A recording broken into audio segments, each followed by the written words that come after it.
श्री वृंदावन में हरि लाल की जय।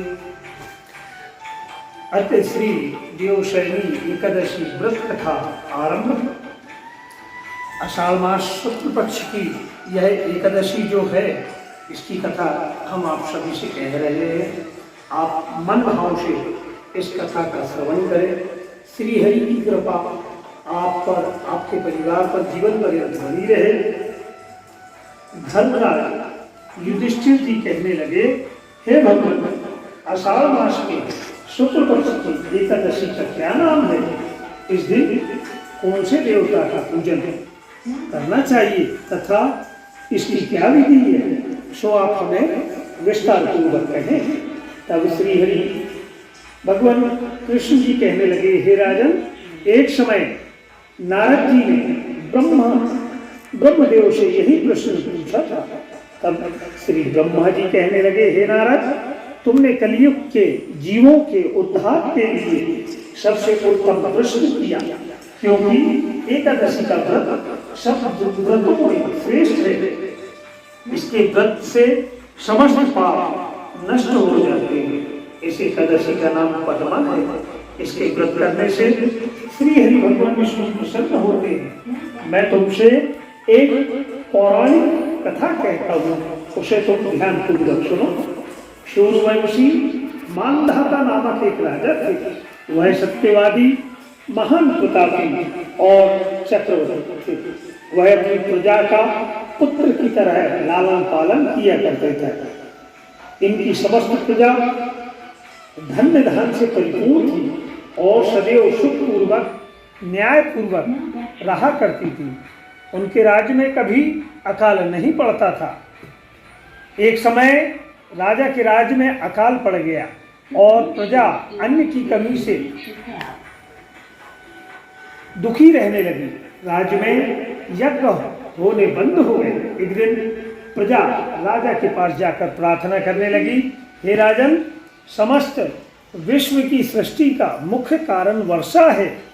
इसी वर्षा के अभाव में राज्य में अकाल पड़ गया और अकाल से प्रजा मर रही है। हे राजन, आप कोई ऐसा उपाय बताएं जिससे हम लोगों को दुख दूर हो सके।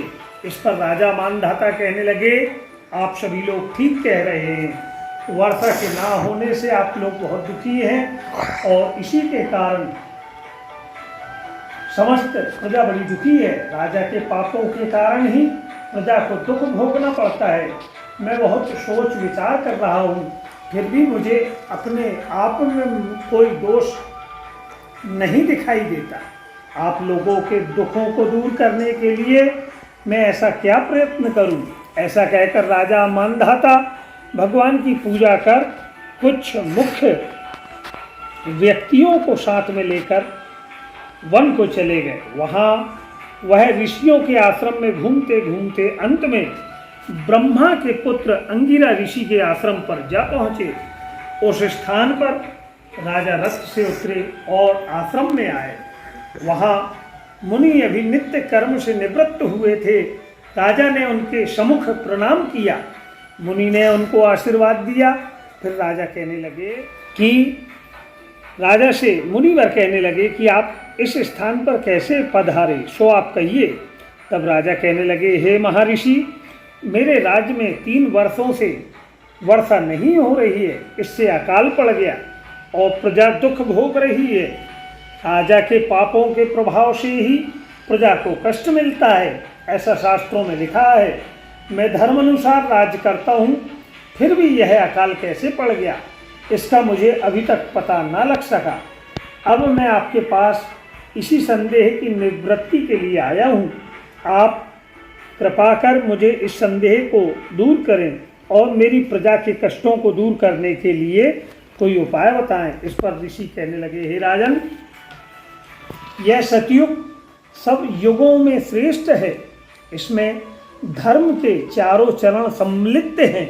इस युग में केवल ब्राह्मणों को ही तपस्या करना तथा वेद पढ़ने का अधिकार है, परंतु आपके राज्य में अन्य कोई भी है जो तपस्या कर रहा है। इसी दोष के कारण आपके राज्य में वर्षा नहीं हो रही। यदि आप प्रजा का भला चाहते हैं तो उसे जो तपस्या कर रहा है उसे मार दीजिए। इस पर राजा कहने लगे, हे मुनीश्वर, मैं उस निरपराध तपस्या करने वाले मनुष्य को कैसे मार सकता हूँ, और आप इस दोष से छूटने का कोई अन्य उपाय बताएं जिससे मेरी राज्य में वर्षा हो, अच्छा धन धान हो, अन्न हो। तब ऋषि अंगिरा कहने लगे, हे राजन, यदि आप ऐसा चाहते हो तो आषाढ़ मास की शुक्ल पक्ष की पद्मा नाम की एकादशी का विधि पूर्वक व्रत करो। इस व्रत के प्रभाव से तुम्हारे राज्य में वर्षा होगी, प्रजा सुख भोगेगी, क्योंकि इस एकादशी का व्रत सिद्धियों को देने वाला है और उपद्रवों को शांत करने वाला है। मुनि अंगिरा के इन वचनों को सुनकर राजा अपने नगर को वापस आए और विधि पूर्वक पद्मा एकादशी, देवशयनी एकादशी का व्रत किया। इस व्रत के प्रभाव से राज्य में वर्षा हुई और मनुष्यों को सुख पहुंचा। इस एकादशी को देवशयनी एकादशी भी कहते हैं। इस व्रत के करने से श्री हरि भगवान नारायण बड़े प्रसन्न होते हैं और अंत में मोक्ष की इच्छा करने वाले मनुष्य को यह एकादशी का व्रत अवश्य करना चाहिए। चतुर्मास व्रत भी इसी एकादशी के व्रत के दिन से ही आरंभ होता है। जो 4 माह मनुष्य पूरे मन भाव से श्री हरि की आराधना करते हुए चतुर्मास व्रत को भी धारण करता है। वो अतः एकादशी व्रत कथा परिपूर्ण। बोली वृंदावन बिहारी लाल की जय। जय श्री राधे, जय श्री राधे, जय श्री